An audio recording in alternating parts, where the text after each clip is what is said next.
আগের ভিডিওতেই দেখেছিলে যে দিদির গায়ে হলুদ শুরু হয়ে গেছে। গায়ে হলুদের অনেক রিচুয়ালস হয়, সেই রিচুয়ালসগুলোই এখানে পালন করা হচ্ছিল। তো প্রথমে মাইমা আগে হলুদ লাগিয়ে দিল, তারপর শুরু হলো নান্নিমুখ। আর এটা ছিল বিয়ের দিন রাতের ভিডিও।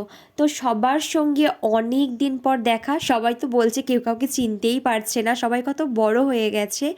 আর দিদিকে ভাইকেও এখানে খুব সুন্দর লাগছিল। তো দাদা বৌদিও চলে এসেছে। আর আজকে ছিল আমার জেঠুমনির ছেলে মানে দাদারও বিয়ে। তো আমাদের একসঙ্গে 3টে বিয়ে বাড়ি পড়েছে পরপর। তো আজকে দাদা দিদির একসঙ্গে বিয়ে, তো আমরা এখানে এসেছি দিদির বিয়ে তে। আর আবার রিসেপশনে যাব দাদার বিয়েতে, মানে সব জায়গায় তো অ্যাটেন্ডস করতে হবে না। তো সমস্ত ভিডিওগুলো দেখার জন্য অবশ্যই আমার চ্যানেলটা ফলো করে দিও। আর এগুলো আমার হলো সুন্দর সুন্দর মাইমাগুলো। আমার মাইমাদের প্রশংসা যত কম করবো ততই কম করা হবে, কারণ তারা এতটাই সুন্দর দেখতে।